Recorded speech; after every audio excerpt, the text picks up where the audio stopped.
বৃদ্ধ মহিলা গা কাঁপে,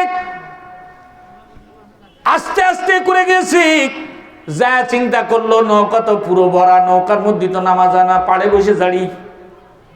নৌকার পাড়ে যায় যে ঝাড়তে গেছে, তাফসীরের কিতাবের মধ্যে লিখেছে নৌকার পাড়ে যায় বসতে যখন গেছে গা তো কাঁপে, সোজায় বসতে পারে না, একেবারে পড়বে না মশলার মধ্যে পড়ে গেছে।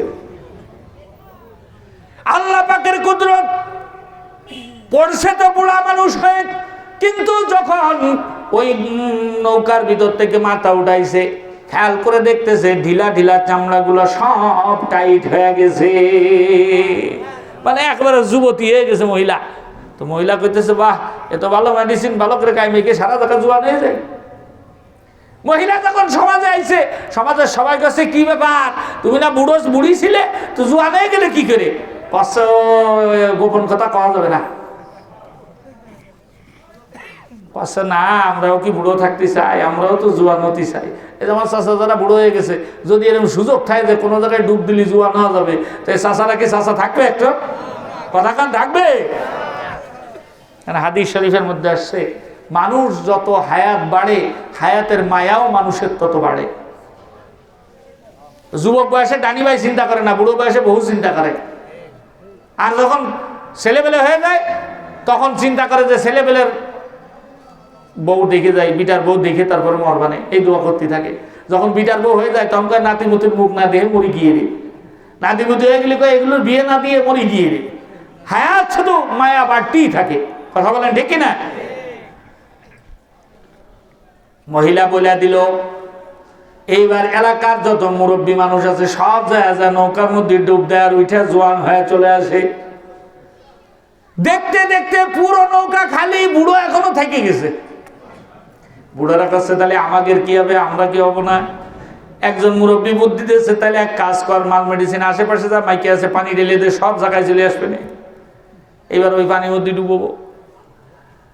মুহূর্তের মধ্যে আল্লাহ পাক রব্বুল আলামিন ওদেরকে দিয়ে ওদের পায়খানা সাফ করায় পুরা নৌকা পরিষ্কার করে দিল। জুলমান সুবহানাল্লাহ, ওয়া মাকারু ওয়া মাকারাল্লাহ ওয়াল্লাহু খায়রুল মাকিরিন।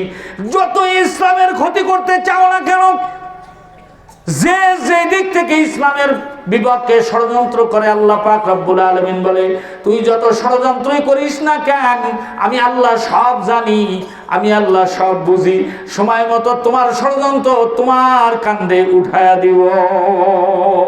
কথা বলেন ঠিক কিনা? তোমার ষড়যন্ত্র তোমার কাঁধে উঠে যাবে।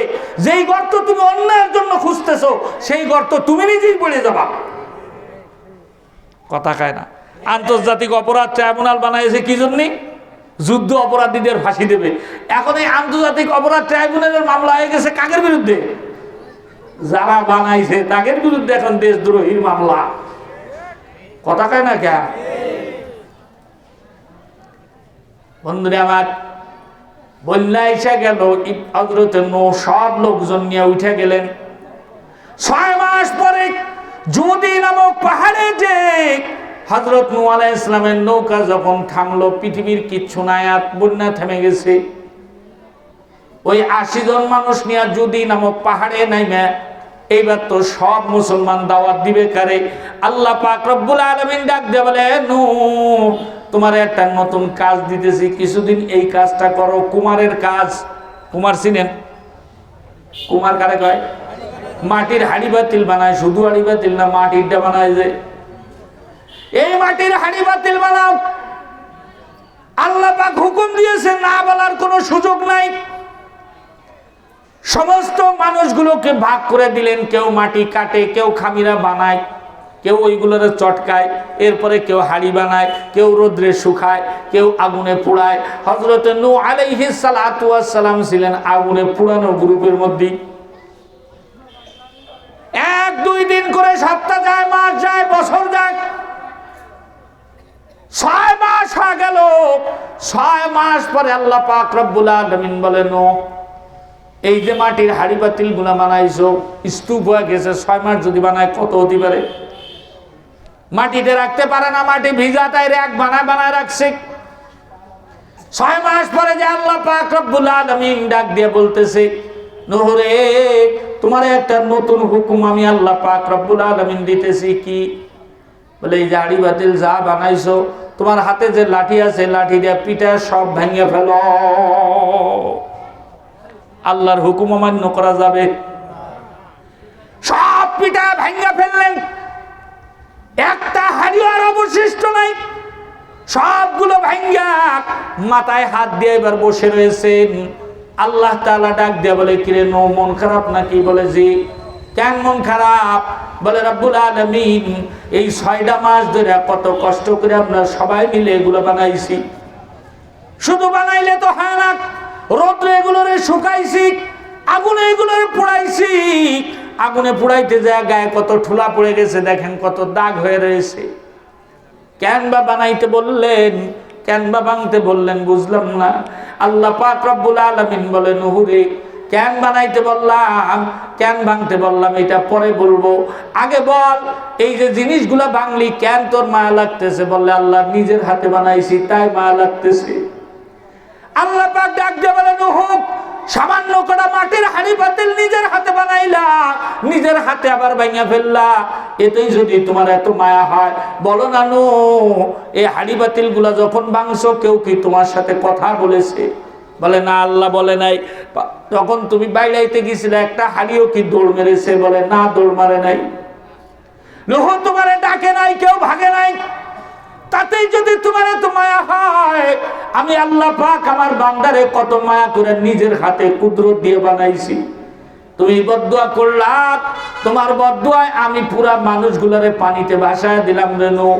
আমি যখন পানি দিছিলাম আমার বান্দাগুলা আসমানের দিকে তাকায় আমাকে আল্লাহ এই বলে বলে ডাকছে, আর বলছে ভুল হয়ে গেছে, আর গুনাহ করব না, আর পাপ করব না। ও মালিক, আমাদের পানি দিয়া ডুবায় দিও না, আমাদের উপর তোমার গজব দিও না। তোমার কথা আমি তাদের কথা শুনি নাই, ওদের সবাই আমি ডুবায় দিছি রে নূহ।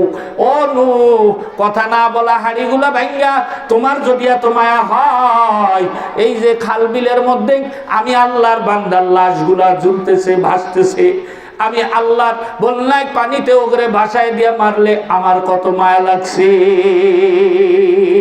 একে আজ চশমে জাদান গাফেল আজা শাহনবাসী, একে আজ চশমে জাদান গাফেল আজা শাহনবাসী, শায়দ কে নিগাহে কুনাদা গাহনবাসী, শায়দ কে নিগাহে কুনাদা গাহনবাসী। জোরে বলেন আল্লাহু আকবার। এই আল্লাহ পাক রব্বুল আলামিন বড় মায়া করে দয়া করে বান্দারে বানাইছে। বান্দারে জাহান্নামে দিতে আল্লাহর বড় মায়া লেগে যায়, বান্দার উপরে আযাব দিতে, গজব দিতে আল্লাহর বড় মায়া লেগে যায়। এই জন্য আল্লাহ পাক রব্বুল আলামিন কোরআনে হাকিমের মধ্যে বিভিন্ন জায়গায় বিভিন্ন উপদেশ দিয়েছেন। আল্লাহর নবীর অসংখ্য হাদিস থেকে একটা হাদিস আপনাদের সামনে তেলাওয়াত করেছি। আল্লাহর নবী বলে, ও মুসলমানেরা, ও মুসলমান জাতিরা, পৃথিবীর সমস্ত জায়গার উপরে যদি তোমাদের রাজত্ব কায়েম করতে চাও, তাহলে 4টা গুণ অর্জন করলে পৃথিবীর সব তোমাদের হয়ে যাবে। আমরা বলি না জিহাদ জিহাদ জিহাদ চাই, জিহাদ করে বাঁচতে চাই, বলি না? কথা হয় না? বলি কি না? আল কোরআনের আলো ঘরে ঘরে জালো স্লোগান দিই না? আল্লাহ নবী বলেন, এই পৃথিবীর যে যত বড় অস্ত্র নিয়েই বাহাদুরি করতেছে, শুধুমাত্র এই 4টা গুণ যদি অর্জন করো, এই পৃথিবীর কোনো অস্ত্র তোমাদেরকে পরাস্ত করতে পারবে না। জোরে বলেন সুবহানাল্লাহ। এমনিতেই ইসলামের শুরু থেকেই মুসলমানদের সংখ্যা কম ছিল, কাফেরদের সংখ্যা বেশি ছিল, তারপরেও মুসলমানদেরকে আল্লাহ পাক বিজয় দান করেছেন। কেন? মুসলমানরা অস্ত্রের বলে লড়ে না, মুসলমানরা ঈমানের বলে লড়ে। আরো জোরে কান, জোরে স্লোগান দেন, 2 হাত উঁচু করে, নারায়ে তাকবীর। আরো জোরে, নারায়ে তাকবীর। কোরআন সুন্নাহর আলো ঘরে ঘরে জ্বলবে না, সংসদে জ্বলবে? জোরে, কোরআন সুন্নাহর আলো, কোরআন সুন্নাহর আলো, নারায়ে তাকবীর। দোকানপাট বইছে? হ্যাঁ, মানুষজন তো একটাও নেই দোকানে, কি করেন? ওরা মনে করতেছে কি মাইকেলা পাটিয়ালা হুজুর আর মনে হয় 2-4 জন সামনে বসে থাকলেও থাকতে পারে, এই মনে করে বাজারে ঘুরতেছে। মাঠ যে ভরে গেছে, আর একটু পরে আসলে জুতো ভাষার তলে দিয়ে বসতে হবে, না তো টের পাচ্ছে না। কথা কান ঠিক কিনা? এখন এই স্লোগান শুনে ওরা বুঝতে পেরেছে না, তাহলে মাঠেও লোক আছে, এইবার আর বাদাম পাপড় খেয়ে লাভ নেই, এবার একটু যাই। তাহলে আপনার স্লোগান শুনে কেউ যদি ওয়াজ শুনতে আসে, আপনি সব পাবেন না? কথা কান পাবেন কিনা? বন্ধুরে আমার, এই 4 গুণের ভিতরে একটা গুণ হলো, আল্লাহ নবী বলেন ক্বালান নাবিয়্যু সাল্লাল্লাহু আলাইহি ওয়াসাল্লাম, এদিক তাকান, এদিক ওদিক তাকাবেন না কেউ। আরবাউন ইযা কুদনা ফীকা ফালা আলাইকা মা ফাতাকাদ দুনিয়া। আল্লাহ নবী বলেন পৃথিবীর ভিতরে কেউ তোমাকে পরাস্ত করতে পারবে না। জোরে বলেন আল্লাহু আকবার। পৃথিবীর সব মানুষের কথা এক জায়গায় করলেও আল্লাহ নবীর একটা কথার সমান হবে না। আল্লাহ নবীর কথা একেবারে 100 সত্য, এই ব্যাপারে কোনো সন্দেহ নাই। এই 4 গুণ যদি কোনো জাতির মানুষের ভিতরে ঢুকে যায়, ওই মানুষকে আল্লাহ পাক পৃথিবীর সুপার পাওয়ার বানায় দিবে। আমরা অর্জন করতে রাজি আছি তো ইনশাআল্লাহ? রাসূল বলেন 1 নাম্বার হলো হিফজু আমানাতিন, আমানতের হেফাজত করা লাগবে। আমানতের হেফাজত বলতে অনেক লম্বা আলোচনা, সংক্ষিপ্ত কথা হলো সন্তান এটা আল্লাহ পাকের পক্ষ থেকে দেওয়া একটা আমানত। এই সন্তান দিয়ে ইচ্ছা করলে জান্নাত কামাই করা যায়, ইচ্ছা করলে এই সন্তান দিয়ে জাহান্নাম কামাই করা যায়। যেমন এই যে আপনাদের মাদ্রাসা রয়েছে, আপনি যদি সন্তানরে হাফেজ বানান, হাদিস শরীফের মধ্যে আসছে একজন হাফেজে কোরআন কমপক্ষে 10 জনকে জান্নাতে নেবে। আর আস্তে করে কোন সুবহানাল্লাহ। মুসনাদ বাইহাকী শরীফের হাদিস আসছে একজন হক্কানি আলেম কমপক্ষে 60,000 মানুষকে জান্নাতে নিতে পারবে। লম্বা একটা হাদিস আছে বাইহাকী শরীফের ভিতরে, এর মধ্যে একজন আলেম হক্কানিকে 60,000 সুপারিশ করার সুযোগ দিবে। তো কোন মানুষ এরকম ধরা পড়ে যাবে, হাদিসের মধ্যে লিখতেছে কেউ ধরা পড়ে যাবে তো বলবে আল্লাহ আমার একটু সুযোগ দেন, দেখি কোন রকম মাপ পাওয়ার কোনো লাইন টাইন পাই কিনা, একটু কিয়ামতের ময়দানটা ঘুরে আসি। হাদিস শরীফের মধ্যে লিখছে কিয়ামতের ময়দানে যাবে, ঘুরবে, ঘুরতে ঘুরতে মনে করেন দেখা হয়েছে উসমান গনি হাবিবের সাথে। হুজুর, হাদিসের ভাষা হলো আমার তারিফুনি, আমার চিনছেন কিডা?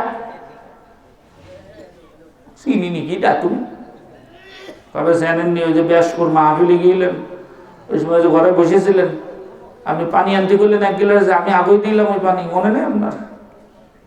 আল্লাহ তাআলা ব্রেন পরিষ্কার করে দিবে, বান্দার মনে পড়ে যাবে, বলবে হ্যাঁ আচ্ছা আপনি ওই পানি খাওয়াইলেন আমার 1 গিলাস, কখন কি হয়েছে? তা বলবে যে হুজুর দ্বারা খেয়ে গেছি। আল্লাহ পাক তো জাহান্নামের ফায়সালা করে দিবে, তা আমার একটু সুযোগ দিছে। আপনার কাছে দেখতেছি অনেক সুপারিশ করার সুযোগ আছে, আপনি যদি আমার একটু সুপারিশ করে দেন, 1 গিলাস পানি খাওয়াইছিলাম না, এই হুজুর একটু সুপারিশ করে দেন।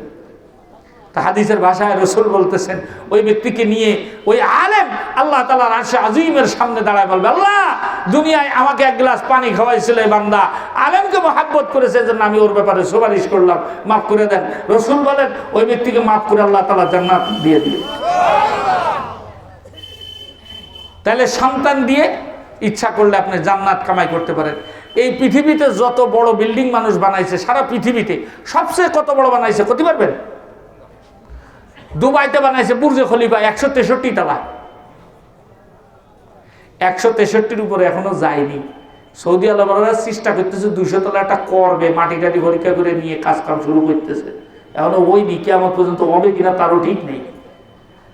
163-র উপরে যাতে পারেনি। আর বাংলাদেশে কত 30-35 তলার উপরে মনে হয় নেই। কিন্তু আল্লাহর নবী বলেন যে ব্যক্তি কোরআনের হাফেজ হবে, কিয়ামতের ময়দানে কোরআন আল্লাহর সামনে তিলাওয়াত করবে, ইকরা ওয়ারতাকি ওয়ারাতিল। এই বারবার ওয়াজের মধ্যে যদি শুধু মহিলাকে টানতে হয় তাহলে তো অবস্থা খারাপ। মহিলাকে হ্যান্ডেল বলে অনেক বড় করে দিয়েছে, তাও জায়গা হচ্ছে না। স্বেচ্ছাসেবক তো ভিতরে ঢুকতে পারবে না, পর্দা করা লাগবে না। শোনেন মা বোন যারা আছেন, আপনারা একটু মেহরবানি করে সবাই একটু সাইডে যাবে, বসেন, একদিনের জন্য একটু কষ্ট করেন, সমস্যা কি?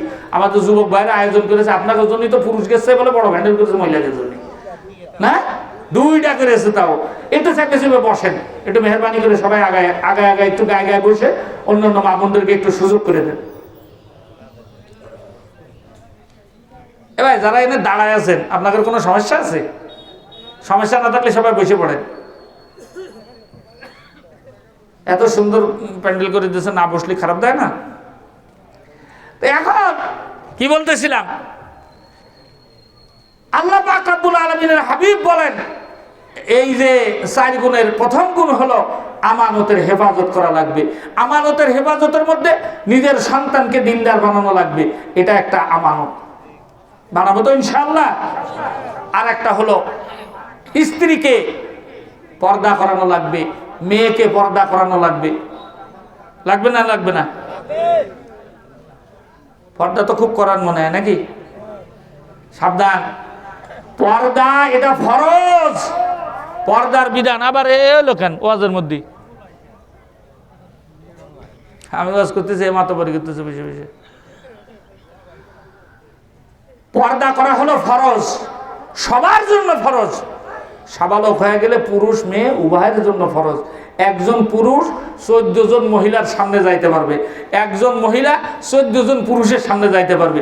এর বাইরে বাকি আর কারোর সামনে যাতে পারবে? কথা কেনা পারবে না।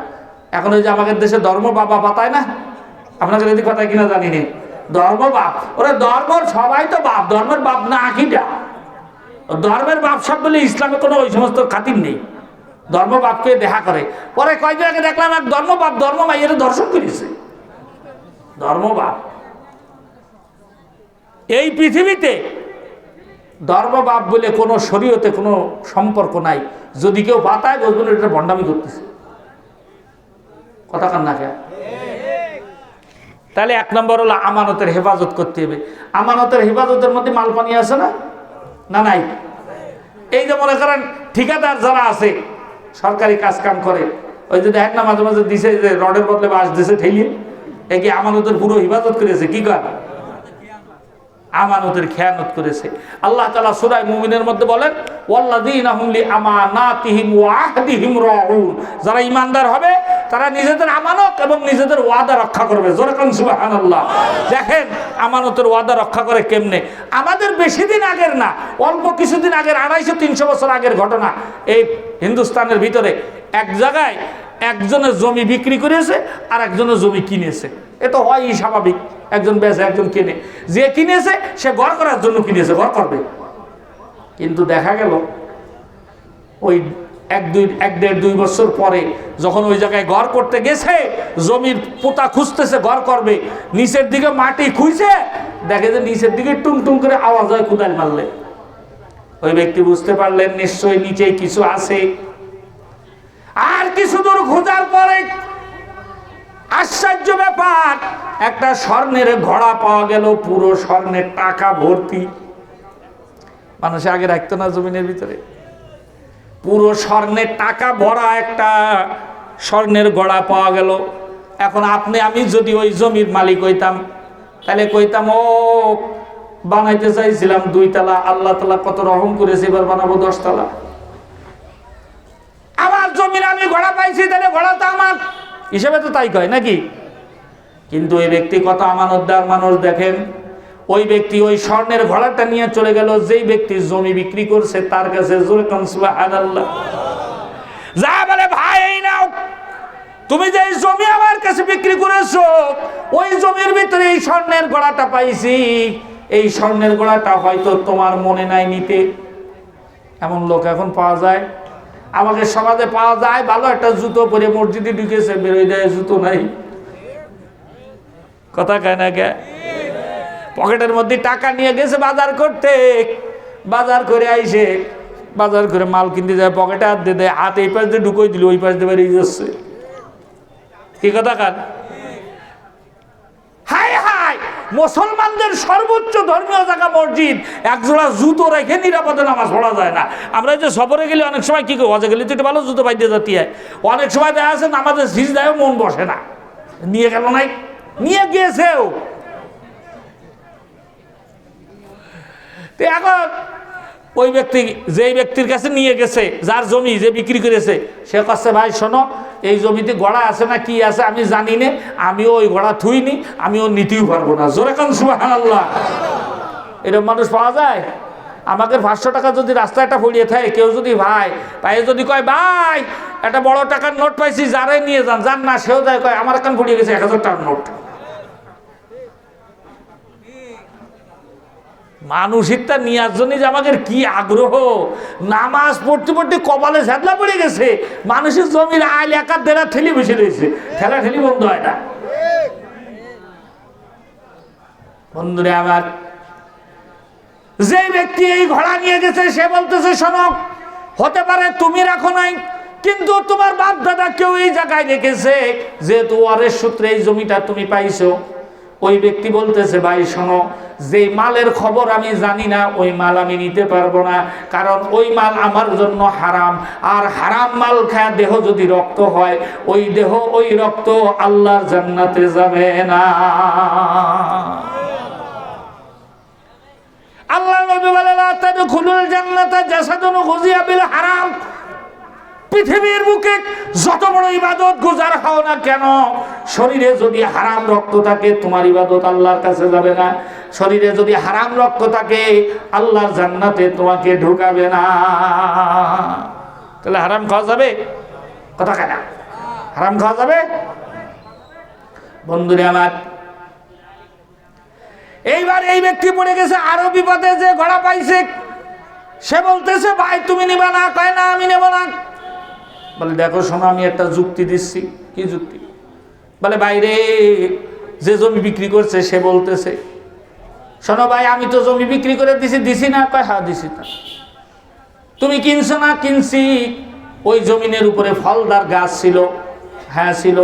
তুমি কিনার পরে ওই গাছে ফল হয়েছে খাইছো? হ্যাঁ খাইছি। যে জমি বিক্রি করছে সে বলতেছে আবার বিক্রি করার জমিতে গাছে জমিনের উপরে যদি ফল হয় আর সেইগুলো যদি তুমি খাইতে পারো ওগুলো তোমার হয়, তাহলে উপরের গুলো যদি তোমার হয় তলের গুলো তো তোমার।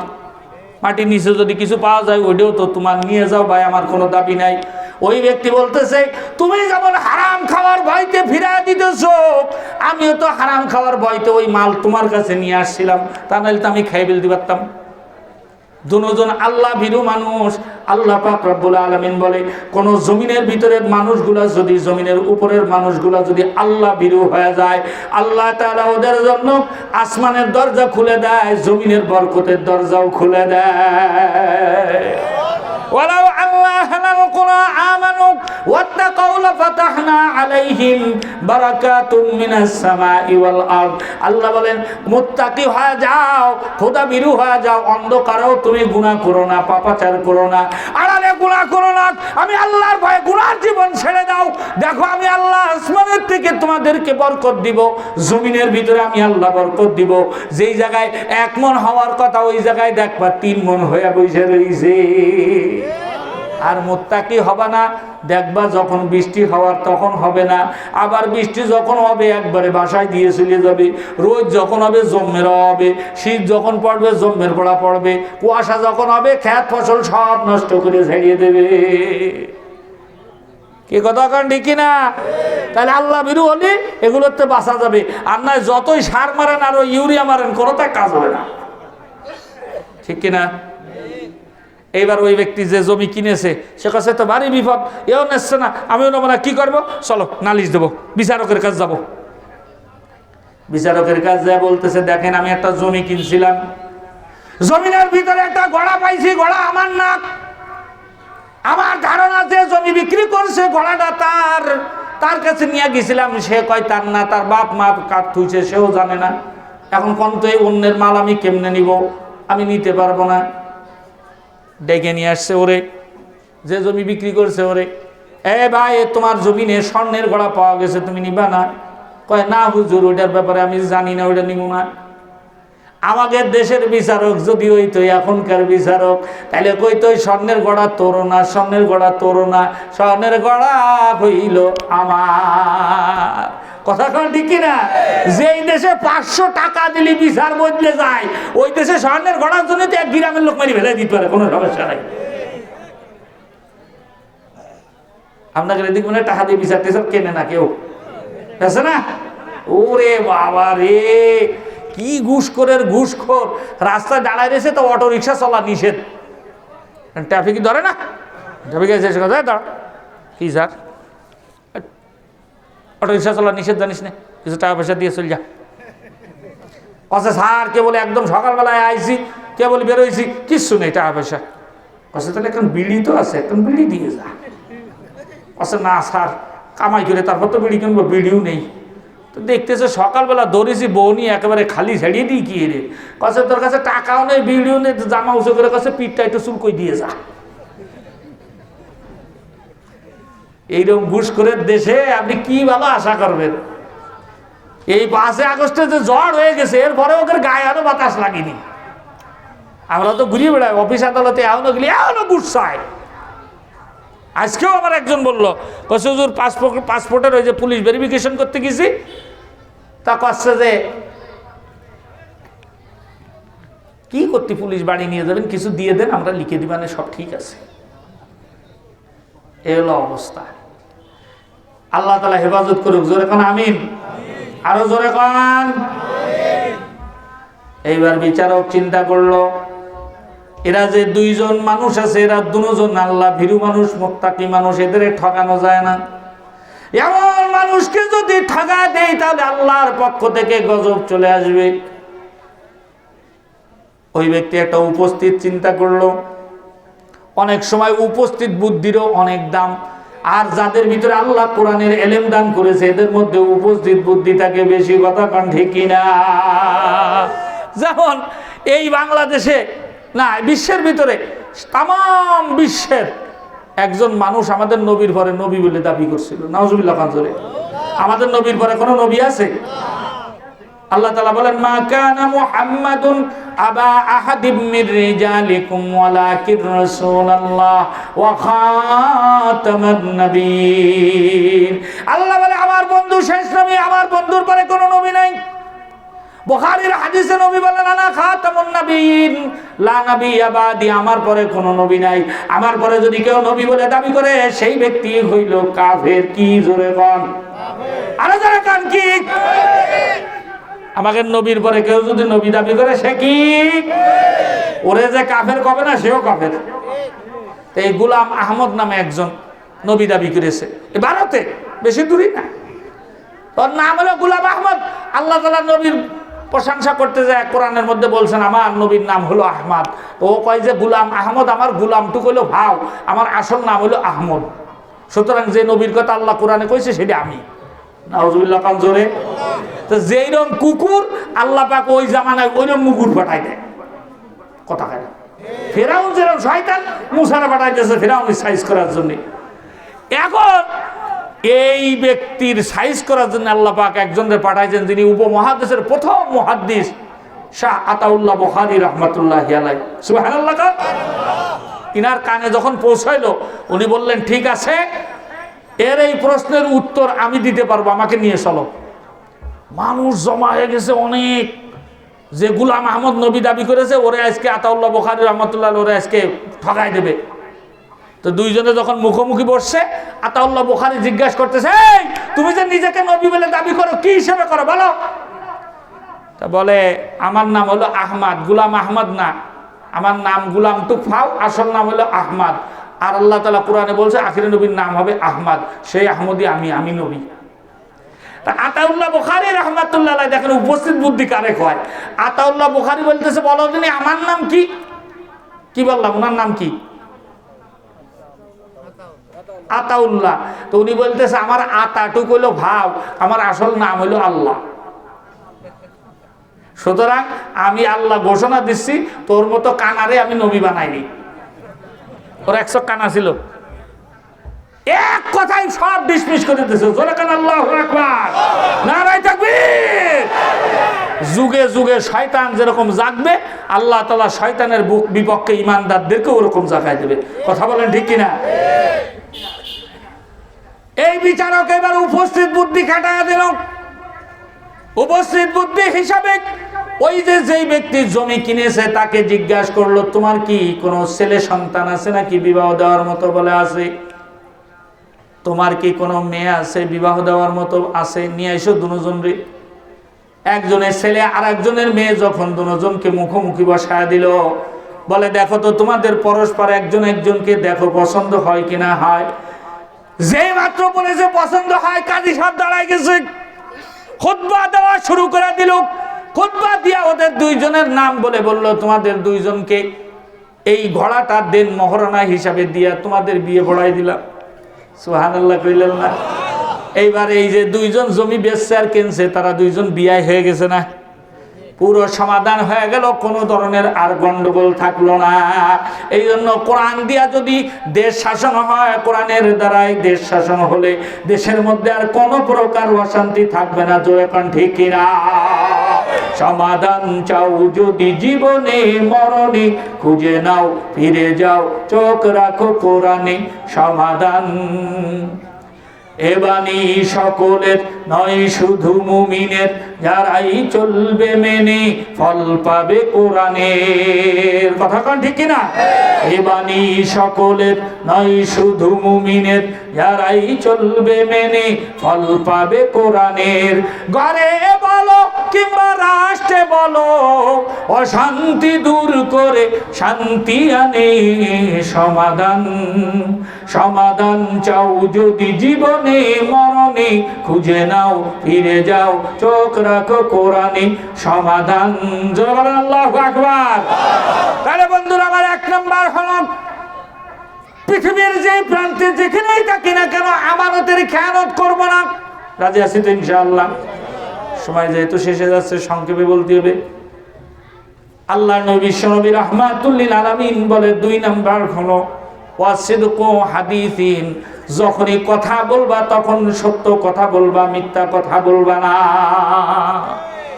এই সমাজের বহু মানুষ আছে 5 ওয়াক্ত নামাজ পড়ে, ওয়াজ করে আইছে 16 বার, মিথ্যা কথা ছাড়তে পারে না। কথা কথা কথা মাওলানা সাহেব, মুফতি সাহেব মিথ্যা কথা ছাড়তে পারে না।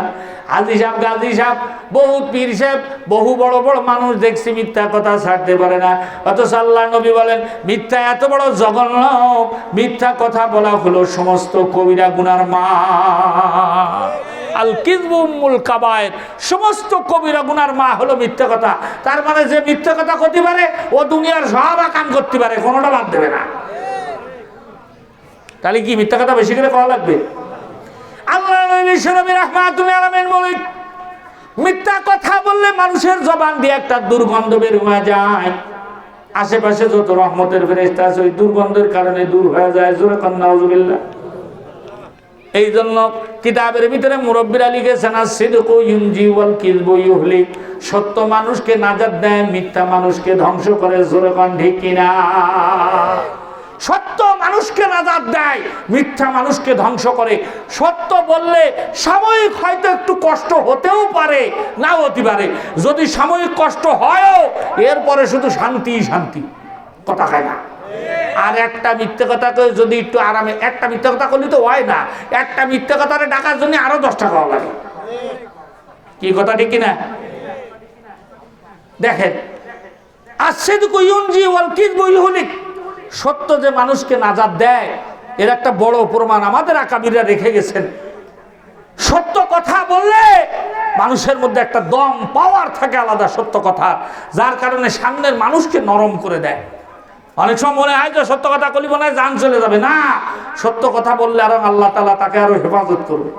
কি কথা ঠিক কিনা? আব্দুল কাদের জিলানী রহমাতুল্লাহর ঘটনা শুনেছেন না?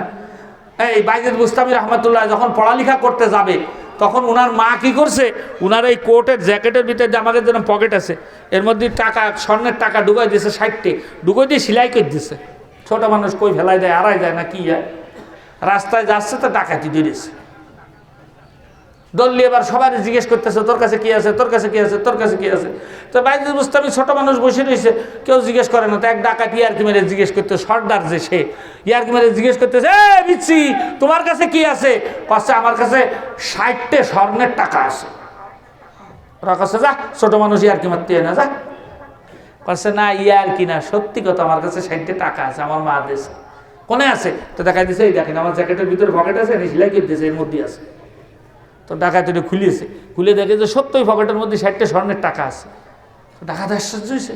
ডাকাত বলতেছে, এই বেটা তুই তো না করলে আমরা কেউ খুঁজতামও না, জিজ্ঞেস করলাম এমনি আর কি মেরে, তুমি কয়ে দিলে কেন? কয়ে দিলে বলছে আমি যখন বাড়ির থেকে বের হয়েছি আমার মা বলে দিয়েছে যান চলে যায় যা, কিন্তু মিথ্যে কথা করি নি। আমি চিন্তা করলাম মিথ্যে কথা কব না, এই জন্য আমি সত্য কথা বলে দিছি।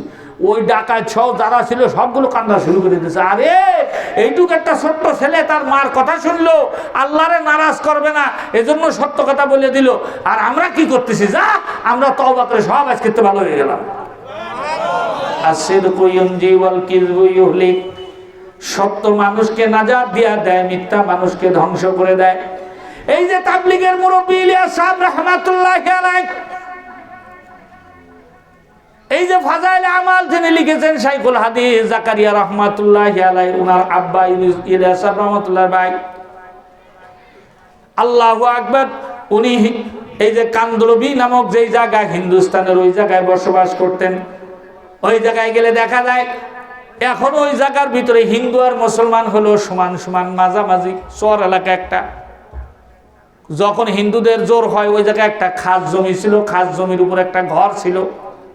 খাস জমি মানে কি সরকারি জমি না, কারা যেন ওইটার উপরে একটা ঘর করেছে।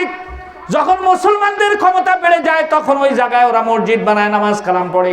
যখন হিন্দুদের ক্ষমতা বেড়ে যায় তখন ওরা মন্দির বানায়, পূজা সুজা করে। একবার দুনো গ্রুপের লেগে গেছে মারামারি, দুনো গ্রুপ এমন ভাবে মারামারি করছে যে ঠেকানোর মতো লোক নাই। কারণ ছোট ছেলে পেলে মারামারি করলে মুরব্বী ঠেকায়, মুরব্বী যদি মারামারি করে ঠেকাবে কিনা। দোনো গ্রুপ চলে গেছে কোর্টে, কোর্টে যা নালিশ করলো।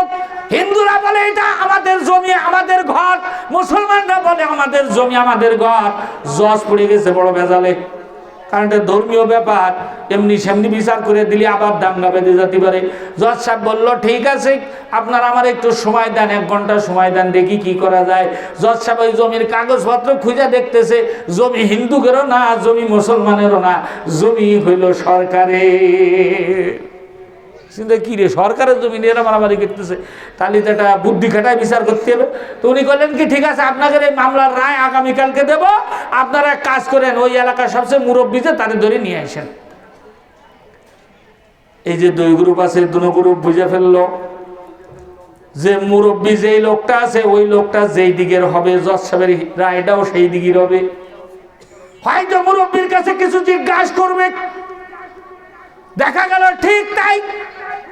ওরা যায় পুরো এলাকার ভিতরে খোঁজা শুরু করে দিল, খুঁজতে খুঁজতে খুঁজতে খুঁজতে খুঁজতে খুঁজতে দেখে ওই এলাকার মধ্যে সব থেকে মুরব্বী মানুষ যেটা সেটা আর কেউ না, হযরতে ইয়াহিয়া কান্দলবি রাহমাতুল্লাহি আলাইহি। সুবহানাল্লাহ। মুসলমানরা বাড়ি খুশি হয়ে গেল, হিন্দুদের মন খারাপ হয়ে গেল। তাহলে মুসলমানরাই জিতে যাবে না, কারণ সে তো কখনো তাদের জাত ভাইদের বিপক্ষে বলবে না। কিছু কিছু মুসলমান বলতে লাগলো না, পৃথিবীর সব মুসলমান এক না, সব মুসলমানের ইমান একরকম না, সব মুসলমানের আমল একরকম না।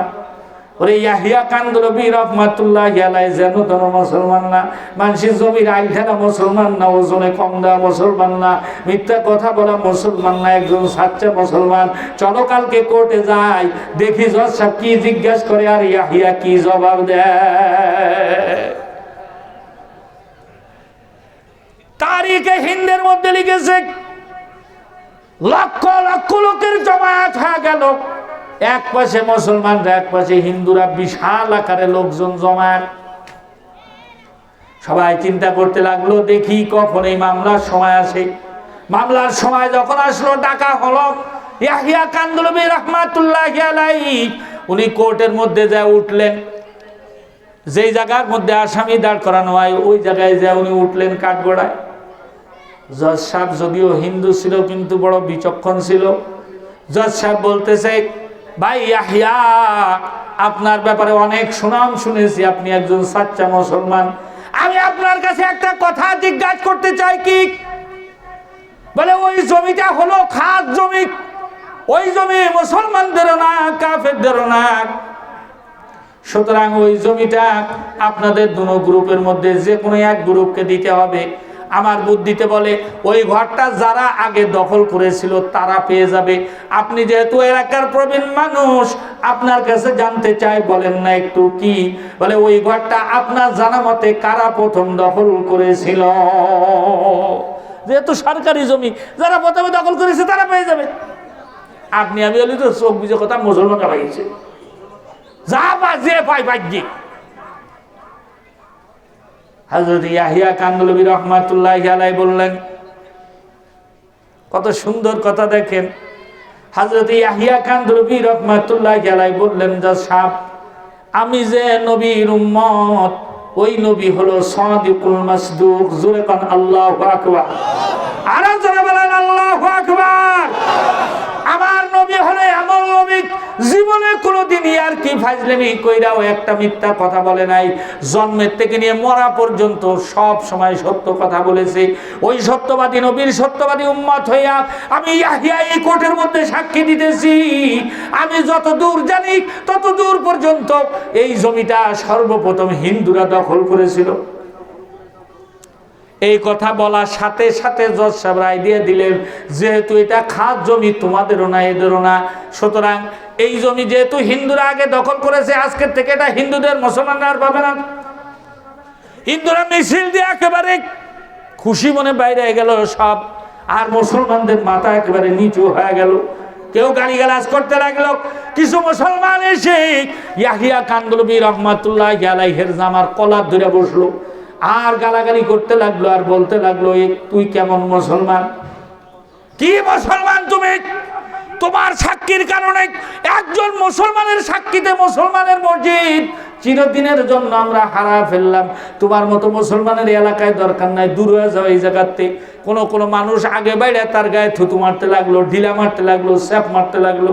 নাউজুবিল্লাহ কানজুরে। কানতে কানতে ইয়াহিয়া কান্দলবী রাহমাতুল্লাহি আলাইহি বাড়ি চলে আসলেন। রাত্রবেলায় সারা রাত কানলেন, সারাদিন ধরে তো কেঁদেছেন, রাত্রবেলাও যায় নামাজে বসে কানতেছেন। ও বাজান, মানুষের সবার সাথে কারোর মনে করেন একজনের 10 জন বন্ধু থাকলে সবার সাথে বন্ধুত্ব সমান থাকে না, কারোর সাথে কম, কারোর সাথে বেশি থাকে কিনা? কথা খায় না। আল্লাহ পাক রব্বুল আলামিনের কিছু পেয়ারা বান্দা আছে, ওলি, যাদেরকে ওলি বলা হয়, বুজুর্গ যারা, যাদের সম্পর্ক আল্লাহর সাথে বড় গভীর। আল্লাহ পাক তাদের পরিচয় দিতে যায়, বলেন ওয়াল্লাযীনা ইয়াবিতুনা লিরাব্বিহিম সুজদান ওয়া কিয়ামা। আল্লাহ পাক বলে, রাত্র যখন গভীর হয়ে যায়, তাম পৃথিবী যখন নীরব হয়ে যায়, আমার কিছু বন্ধু আছে, আমার কিছু ওলি আছে, এইগুলা রাত্রবেলায় তারা ওই সময় ঘুমায় থাকে না, সব ঘুমায় যায়, কিন্তু সে ঘুমায় না। সে তখন ওই ঠান্ডা পানি দিয়ে ওযু কইরা যায় নামাজের উপরে দাঁড়ায়া আমি আল্লাহর সাথে প্রেমের আলাপ করতে থাকে। জোরে কোন সুবহানাল্লাহ। এজন্য রবীন্দ্রনাথ ঠাকুর এই কবিতার মধ্যে এই আয়াতের অর্থ লিখেছে, অতিও গভীর হয় রজনী যখন, নীরবে প্রভুর নাম জপিও তখন।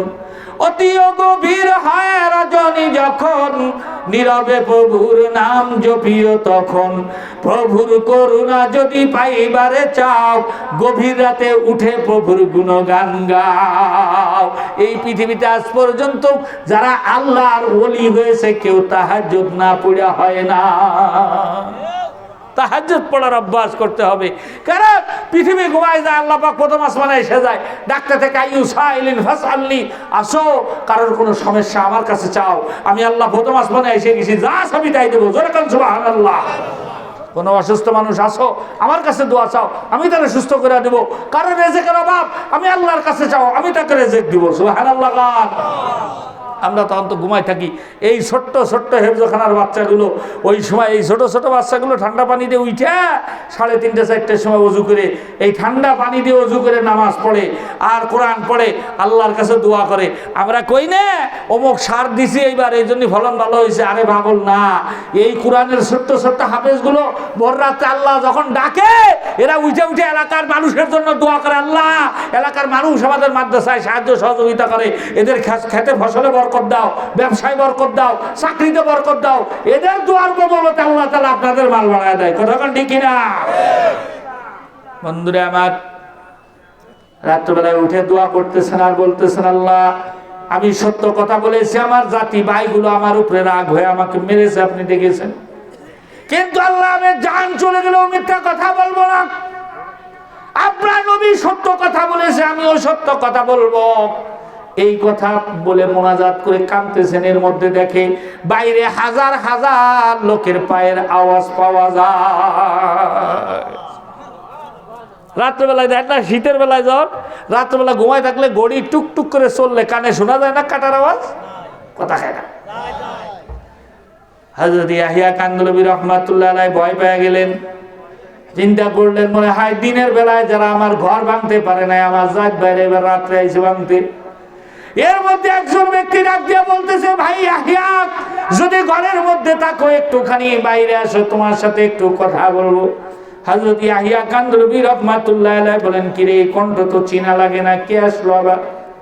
আস্তে আস্তে করে যখন দরজা খুলে দিয়েছেন, তাকায় দেখতেছে ঘরের সামনে কাতার কাতার সারিবদ্ধ হইয়া ওই যে দিনের বেলায় যারা মামলা জিতে গেছিল ওই হিন্দুগুলো সব আইসা এরকম হাত জোড় করে দাঁড়ায় রয়েছে।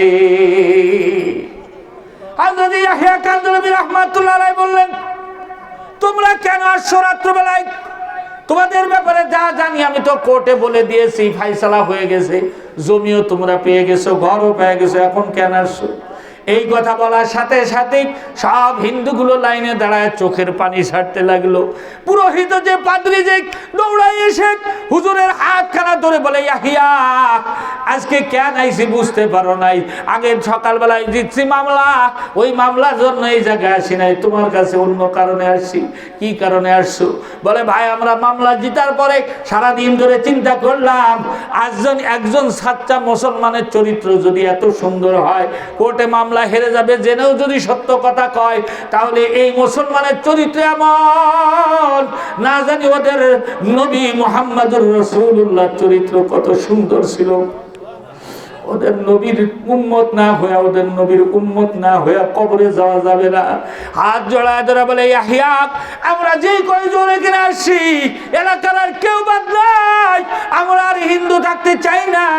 তোমার এই ধর্ম সত্য আমাদের বুঝতে আর বাকি নাই, আমরা তোমার এই ধর্ম এখনই তোমার হাতে হাত রেখে মুসলমান হয়ে গেলাম। লা ইলাহা ইল্লাল্লাহু। এবার আর কেউ হিন্দু আছে? কথা কয় না। বন্ধুরা আমার, কিতাবের ভিতরে লিখতেছে, ওই পুরোহিত সাথে সাথে ওই ব্যক্তির হাত ধরে, ইয়াহইয়া কান্দলবীর হাত ধরে মুসলমান হয়ে উনি বলতেছে, ইয়াহইয়া, এবার আমার মনের একটা আকুতি আছে, খেয়াল করে শুনেন ভাই, এদিক তাকান, এদিক তাকান, খুব খেয়াল করে শুনেন। ওই হিন্দু পুরোহিত মুসলমান হয়ে বা মুসলিম হয়ে বলতেছে, ইয়াহইয়া, আমার মনের একটা কথা আছে। কি কথা? বলে, ইয়াহইয়া, আমার মনের আশা হলো ওই জায়গায় যেহেতু আর মন্দির থাকবে না, আমরা কেউ হিন্দু নাই, মন্দিরের দরকার নাই, আমার মনের আশা হলো কালকে ফজরের সময় আমি নিজে ওই জায়গায় দাঁড়ায় আজান দিব। জোরে বলেন আল্লাহু আকবার, আরো জোরে বলেন আল্লাহু আকবার। আমি নিজে আজান দেব, আর আপনি ফজরের নামাজ ইমামতির মাধ্যমে ওইটাকে মসজিদ হিসেবে উদ্বোধন করে দিবেন। জোরে বলেন সুবহানাল্লাহ। as-sidqu yunji wal kizbu yuhlik, সত্য মানুষকে নাজাত দেয়, মিথ্যা মানুষকে ধ্বংস করে।